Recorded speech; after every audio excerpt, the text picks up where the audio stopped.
Good afternoon. It's Friday, April 29th. I'm Max Brantley with the Arkansas Times. As anybody in Arkansas knows, we've been enduring rain of biblical proportions.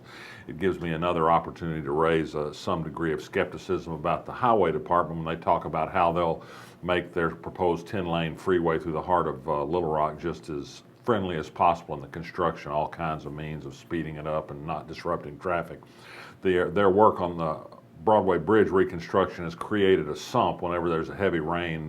Traffic on Highway 10, La Harpe, Cantrell Road can't pass. That was the case this morning. Perhaps the highway department could fix that little problem before they start building a new freeway through town. Last night, the Citizens Advisory Committee of the Little Rock School District, it's a body that is only advisory, it has no real power, called on Governor Asa Hutchinson to oust Johnny Key as the state education commissioner. They're not happy with his decision to fire Baker Curris as the district's popular school superintendent. It's not going to happen. More likely in the days and weeks ahead, Johnny Key is going to fire the Civic Advisory Committee and replace them with a community school board, which will have slightly more powers, not much, but they will be people much more to Johnny Key's liking. Of that, you may be sure. Michael Poore, the Bentonville School Superintendent, who's going to succeed Baker Curris as superintendent in July, has been making the rounds in Little Rock. He met with the leader of the Little Rock Classroom Teachers Union last night. He met with members of the Christian Ministerial Alliance, that's the black preachers group, this morning.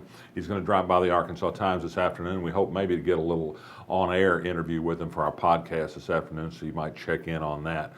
He's continuing to say calming words. I think he's been fairly well received. He's a professional administrator that has a good record. There's no reason to hate Mike Poore. There's still a reason not to understand why Johnny Key fired Baker Curris, unless it was because Curris simply pointed out how charter schools are ruining the Little Rock School District by taking away good students.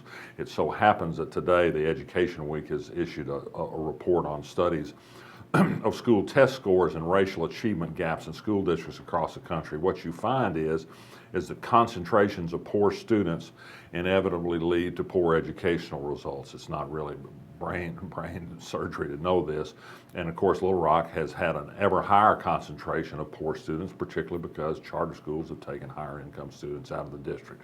So that's something somebody needs to deal with someday.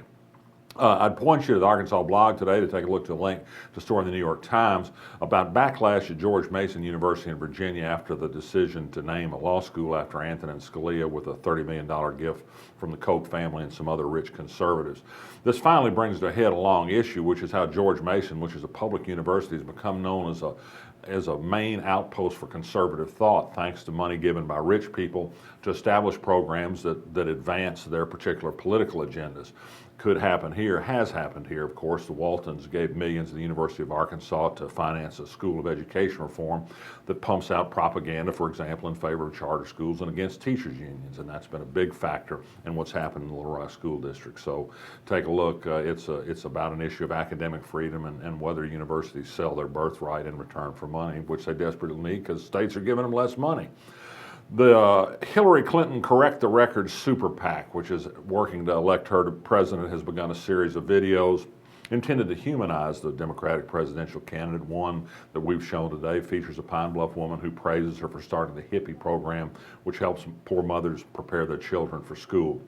I do wonder if working past government programs is much of a plus for political candidates in this year of outrage and revolution, where the old order of things no longer seems to work very much. In that vein, Governor Mike Pence of Indiana today gave kind of a tepid endorsement to Ted Cruz. Imagine Ted Cruz, Carly Fiorina, or Donald Trump. It's the devil in the deep blue sea, it seems still. And finally, if you'll check back on the Arkansas blog this afternoon, I hope we'll have a verdict. The jury has now received the case against a Little Rock dentist accused of molesting a teenage patient of his over a period of time. They should return a verdict this afternoon. We'll have the news later on today at thearkansasblog.com. I'm Max Brantley. I'll be back next week. You feel it in your heart, the spirit of Little Rock. We've had that spirit since 1927, helping build our city by producing decades of leaders in the heart of our state. We are the heart of business and innovation, the heart of politics and government, the heart of arts and culture, and in our city beats the heart of a Trojan. UALR, we are Little Rock's team and Little Rock's University.